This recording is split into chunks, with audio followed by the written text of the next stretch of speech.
আমরা এই অনলাইনে বিভিন্ন জিনিসকে উপেক্ষা করে এইখানটায় আমরা আছি। আমরা এতক্ষণ পর্যন্ত আত্মার শান্তি কামনায় নাম করছিলাম। এই যে আত্মার শান্তি কামনা মানে আত্ম উন্নয়ন, আত্মার উন্নয়ন, তাহলে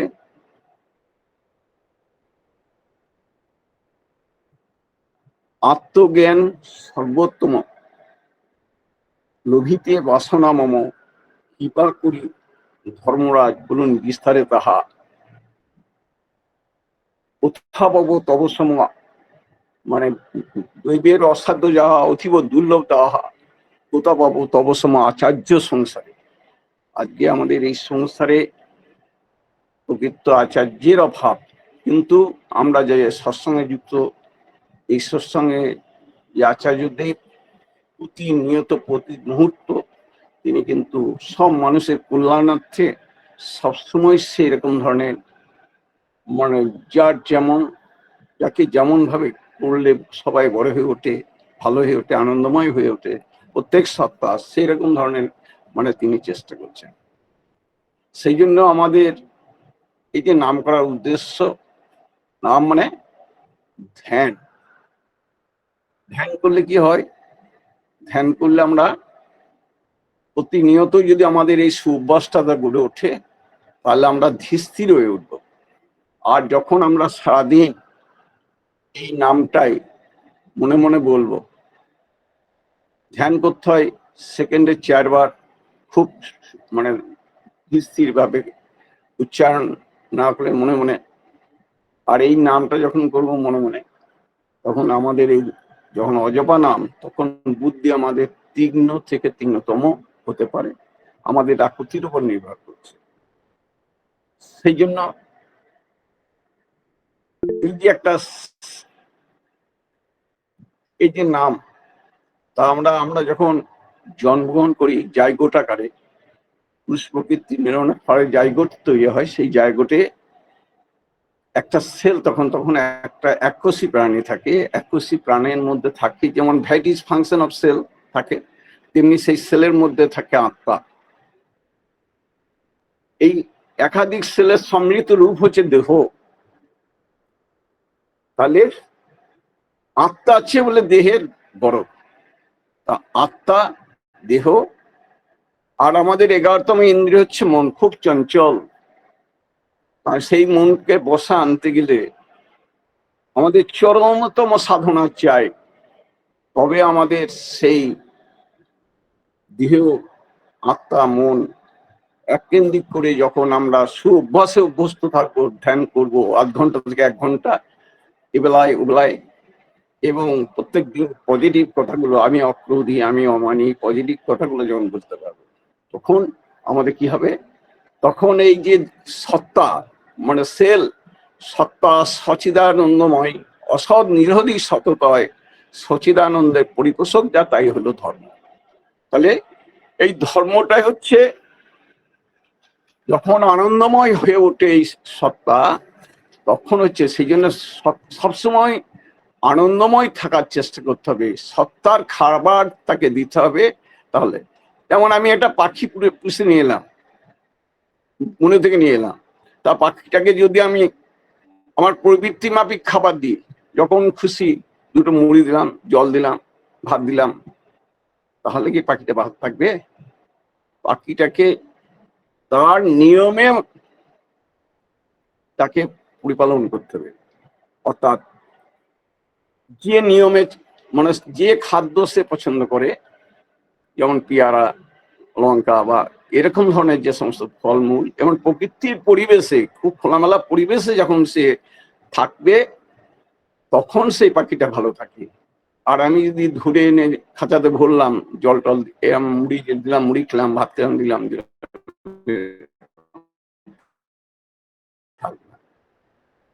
সেই এই সত্তাকেও, এই যে দেহের যে গঠন, যে সেল, সেই সেলের মধ্যে যে সত্তা তাকে আনন্দ, মানে সবসময় আনন্দ, তার মানে তার না, তার খাদ্য হচ্ছে তার না, এই নামটা দিতে, তাহলে আমাদের জীবনটা ভালো থাকবে। কি লাভ?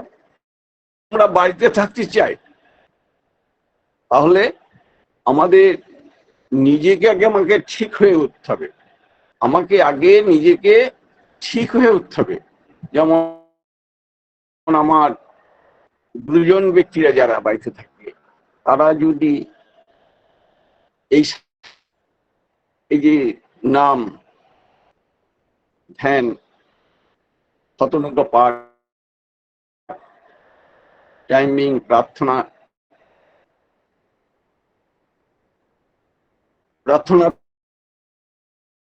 মধ্যে চিস্ট ওই সত্যানুসরণ বই দুটোকে যদি ঠিক করেন, তার এসেন্সকে যদি মজ্জাগত যদি অ্যাসিমিলেশন করেন, তাহলে সত্তা, তাহলে তারপরে প্রার্থনা করা, টাইম বিং প্রার্থনা করা, এবং তারপরে ঠাকুরকে প্রণাম, ভালোভাবে থানকুনি পাতা খাওয়া ইত্যাদি, এই যে সুন্দর হয়ে ওঠে,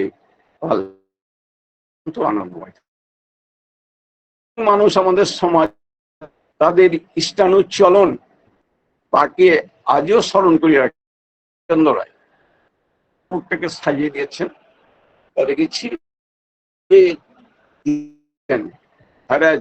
প্রত্যেক দিন তিনি একজন ডাক্তার ছিলেন ভালো, তার জন্য প্রত্যেক দিন সকালে অনেক গরিব মানুষ দেখতেন, দেখা বিধানসভায় যেতেন।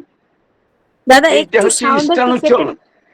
এমনি বিদ্যাসাগরের মাও সেরকম ধরনের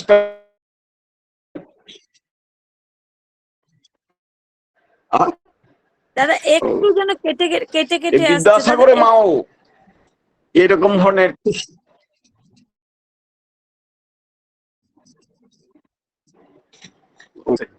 তাহলে এই যদি বিদ্যাসাগরের মা ভগবতী দেবী এই মেদিনীপুরেরই, যেখানে আমাদের শর্মিষ্ঠা মায়ের যা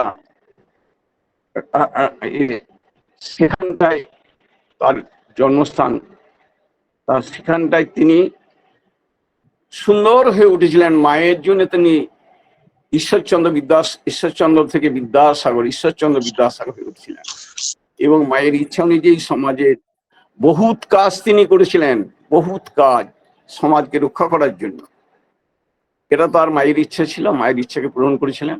এত এত গুণ ছিল যে মাকে বলেছিল যে আমি বাড়ি যাবো, একদিন দেখা যাচ্ছে যখন বাড়ি আসছে তখন সেই দামোদর, বৃষ্টি, ঝড় ইত্যাদি, তা কিন্তু সেখানেও সে এত দুঃসাহস, সে কিন্তু ভয় করে নাই, সে কিন্তু সেই জামা কাপড় ছিঁড়ে দামোদের মধ্যে ঝাঁপিয়ে পড়লো এবং পেরিয়ে এসে চলে গেল। তার মা বুঝতে পেরেছে, মা জানতো যে বিদ্যাসাগর যা কথা দেয় তা আছে।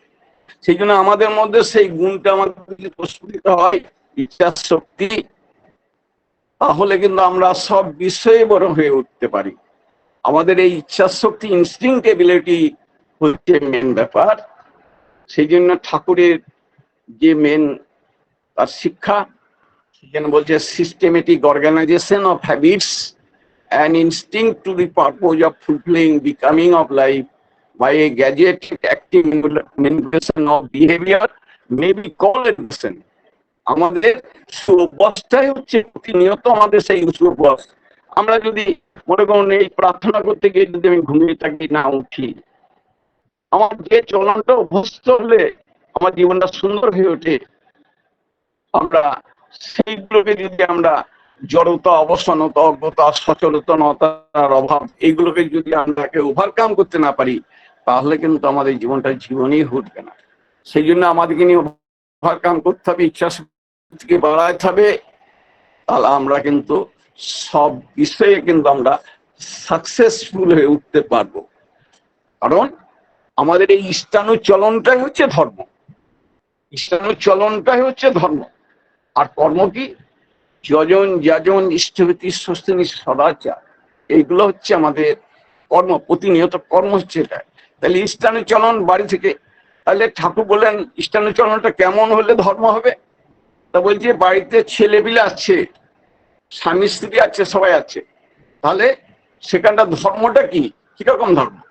আর বলছে যে সেখানটায় যদি শিশুরা দেখতে চায় যে আমার মা বাবাকে খুব শ্রদ্ধা করে আর বাবা মাকে খুব ভালোবাসে, এইরকম ধরনের প্রীতির বন্ধন ভালোবাসা সে শিশু পছন্দ করে।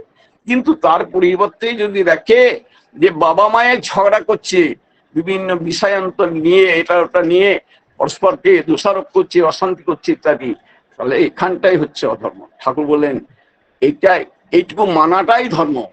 স্বামী স্ত্রীতে যাতে ঝগড়া না হয় সেইটুকু মানাটাই হচ্ছে ধর্ম। আমরা সেই অভ্যস্ত হতে গেলে প্রত্যেক দিন কিন্তু আমাদের এই অভ্যাসটা যদি গড়ে না ওঠে, কারণ দেখা যায় যে এই তিন মানে শিশি পর্দা বা ঠাকুর বাড়ির সবাই এই সুঅভ্যাসটা মানে গড়েছিলেন, যে কারণে আমাদের জীবনটা জীবনী হয়ে ওঠে। যেমন একটা জিনিস, খুব গুরুত্বপূর্ণ জিনিস আমি প্রায় বলি, ঠাকুর বলেন শত শ্রেষ্ঠ আশ্রয় যার, উন্নতি হয় অবাধ তার, চরিত্রে না থাকলে শুধু কথা ছিল। যদি আমরা সুন্দরভাবে এই এই দিকে লক্ষ্য রেখে আমাদের এই অনুশীলনটাকে সুন্দরভাবে করতে পারি, তাতে আমাদের জীবনটা কিন্তু সুন্দর হয়ে উঠতে পারে। আমাদের শিশি বদ্দার কেমন তার ইচ্ছাচরণ কেমন ছিল? তিনি একদিন কলকাতা এলেন, কলকাতা আসছেন, মানে হাওড়া স্টেশনে নামবেন, তা উনি কি করতেন, ওনার চলন ছিল যে লাস্টে নামা, সবাই ভিড়টি কমে গেলে তখন নাম। তাই একদিন দেখছেন যে কামরা থেকে উনি নামবেন, সেই দেখা যাচ্ছে সবাই চলে গেছে আর উনি নামছেন, তা দেখছে যে একটা ব্যাগ গাড়ির মধ্যে পড়ে আছে কামরার মধ্যে।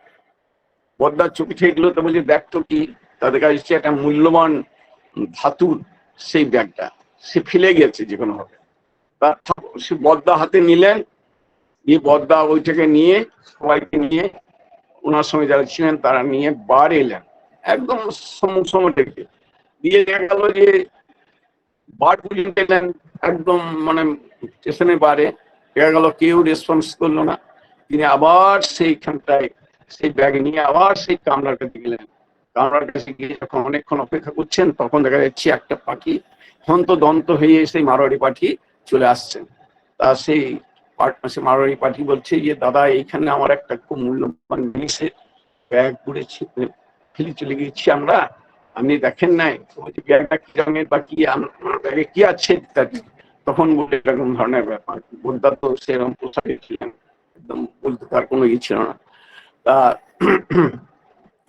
দেখা গেল যে সেই ব্যাগটাকে বদ্দাকে ফেরত দিলেন। এটা হচ্ছে ইসলামের জন্য। আমাদের যদি এইরকম ধরনের আগে ভারতবর্ষের মানুষরা তাদের ইষ্টাঙ্গ চলন ছিল সবাই দেবতা, হিন্দু মুসলমান খ্রিস্টান যে জাতি বা ইত্যাদির মধ্যে সব পবিত্র। তাহলে এই ইষ্টানুচলনটা যদি আমাদের সুন্দর হয়ে ওঠে, তাহলে আমরা জীবনী ঘটে।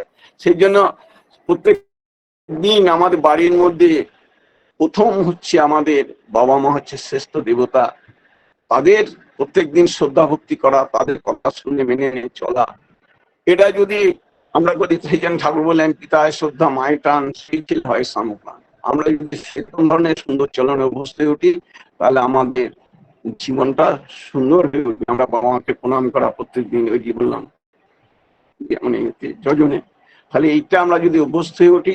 আর স্বামীদের বিবাহিতের পরে স্বামী হচ্ছে মায়েদের কাছে শ্রেষ্ঠ দেবতা। সে প্রত্যেক দিন স্বামীর কথা অনুযায়ী স্বামীকে ভালোবাসা দিয়ে, স্বামী শ্রদ্ধা করে, স্বামী যা চাই সেরকম অনুশীলন করে জীবনটাকে যদি আমরা প্রতিনিয়ত অভ্যাসে পরিণত করতে পারি, তাহলে আমাদের সুন্দর জীবন হয়। তারপর যে স্বামীর প্রতি টান যেমনই, ছেলেও জীবন পায় তেমনি। আর পিতায় শ্রদ্ধা মায়ের টান, সেই ছেলে হয় সাম্যপ্রাণ। মানে সুভাষচন্দ্র বোস যখন ভারতের স্বাধীনতা নিয়েছিলেন, তিনি অগ্রণী ভূমিকা নিয়েছিলেন। তখন মানে তার কাছে গিয়ে বলছি যে আপনার মানে আমাদের সুভাষচন্দ্র বোসের মায়ের একটা ফটো চাই, আমরা একটা ফটো চাই, তার ফটোটা নেবো আমরা। তা বলছে ফটো নেবে?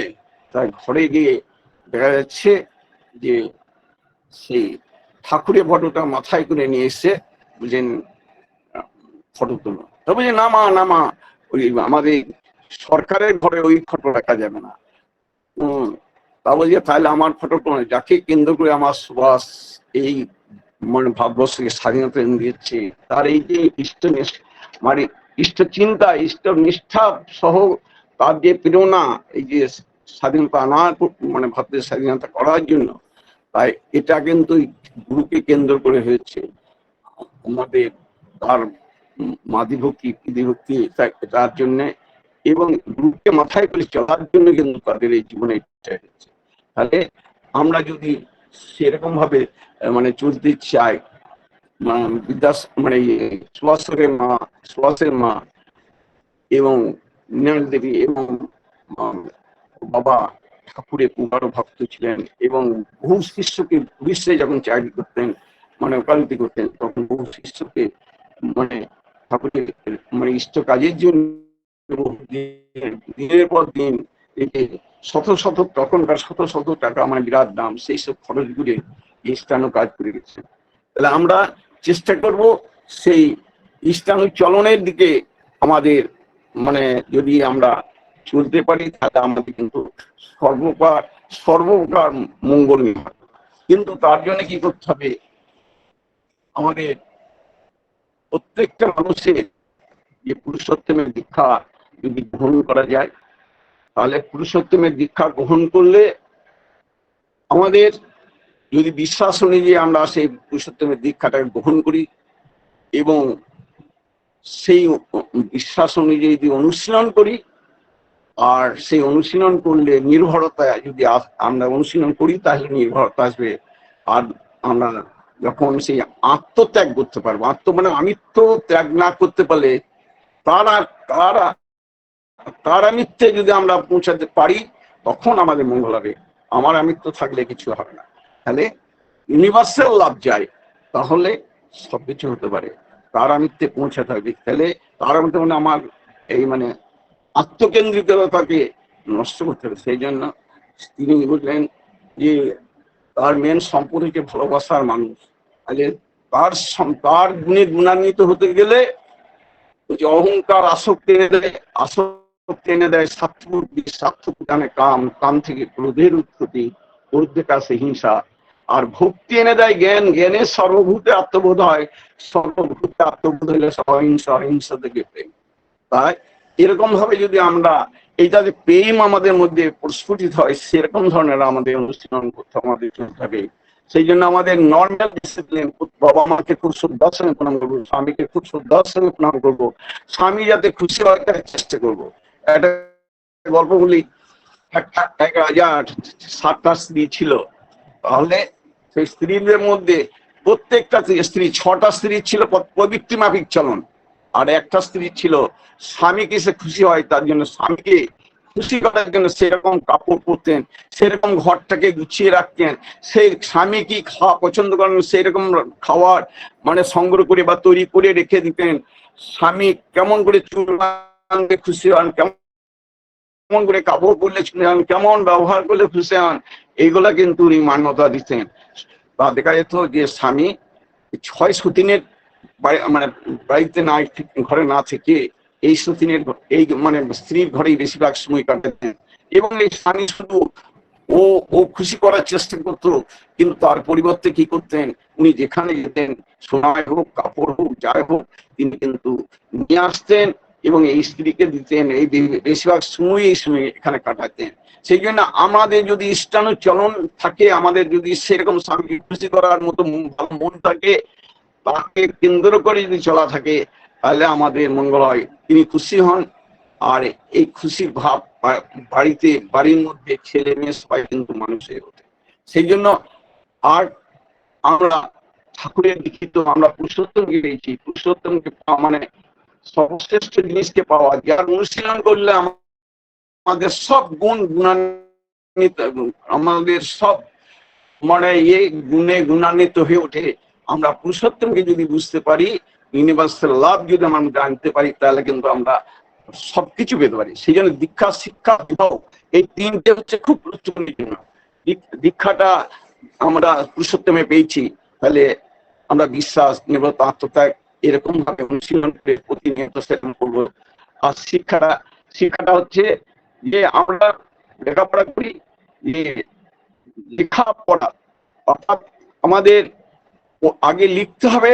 যে জিনিসটা আমরা ছোট থেকেই আরম্ভ করি, একটা ওয়ার্ড এটা লিখতে হবে, লেখার পরে সেটাকে পড়তে হবে এবং পড়ার পরে যদি বাবা মা থেকে উপযুক্ত, সেই ওয়ার্ডটা সে বুঝতে পেরেছে কি, এই লেটারটা বুঝতে পেরেছে কি, সেটা বা বর্ণটা বুঝতে পেরেছে কিনা, যদি বাবা মা একটু অনুশীলন করে তাকে মানে পারস্পরিক আলোচনার মধ্যে, তখন তার অ্যাসিমিলেশন হয়ে যায়, তার লেখাপড়াটা সুন্দর হবে। এরকম ভাবে যদি প্রত্যেক দিন আমরা বাবা মা উপযুক্ত থাকি, তাহলে তার লেখাপড়াটা হয়ে যায়। লেখাপড়াটা যদি হয় তাহলে সুন্দর হয়। লেখাপড়াটাই হচ্ছে মেন।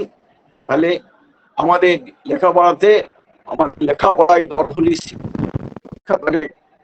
লেখাপড়ায় দরহুলি, শিক্ষা দ্বারা কয় না, অভ্যাস ব্যবহার সহজ জ্ঞান না হলে শিক্ষা হয় না।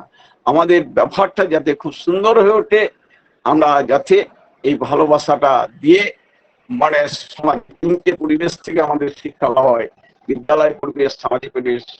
আর বিদ্যালয় পরিবেশ, সামাজিক পরিবেশ আর গৃহ পরিবেশ। ঠাকুর চেয়েছেন যে বিদ্যালয়ে লেখাপড়া মানে বিদ্যালয়ে মাস্টারমশাইরা প্রবৃত্তিমাফিক হন বেশিরভাগ, সবাই তো ঠাকুরের দীক্ষিত হন, যার জন্য তার প্রবৃত্তিময় সময় কাটানো এটা ওটা সেরকম ধরনের বেশিরভাগ এখন দেখা যায় এই মানে অনভ্যাসের ফলে যেগুলো হয়। সেই জন্য ঠাকুর বলেন বিদ্যালয়ে লেখাপড়া যতই বিদ্যা শিখুন না, বাড়ির শিক্ষা শ্রেষ্ঠ না হলে শিষ্ট স্বভাব হয় না।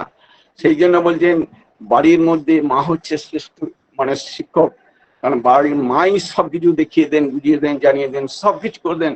তাহলে আমরা যদি সেই মায়ের কথাকে মান্যতা দিয়ে আমরা যদি সকলের জানা শোনা ইত্যাদি চেষ্টা করি, মা যদি শিক্ষা দেন, একটা বাড়ির মধ্যে শিক্ষাটা কেমন না, একটা বাড়ির মধ্যে যে মা তার স্বামীকে সেবা করছে, স্বামী পরে তার শ্বশুর শাশুড়ি আছে তাদের সেবা করছে, তাদের ভালোবাসা অর্জন করছে, আর দেওর ননদ যারা আছে বাড়ির মধ্যে যারা আছে, প্লাস ছেলেকে কখন স্কুল যাবে, কি করবে, সব বিষয় লক্ষ্য রেখে যখন সে তাকে গোটা বাড়িটা মানে মান্যতা দিয়ে চলবে, তার সঙ্গে তার বাড়িতে গৃহপালিত জীবজন্তু আছে তাদের লক্ষ্য রাখবে, এবং জগৎ, প্রাণী জগৎ, পরিবেশ আছে, পরিবেশের মধ্যে সবাইকে লক্ষ্য রেখে যখন জীবনটাকে তার প্রতিবিত করার চেষ্টা করবে, প্রস্ফুটিত করার চেষ্টা করবে, তখন তার জীবন সব সুন্দর হয়ে উঠবে।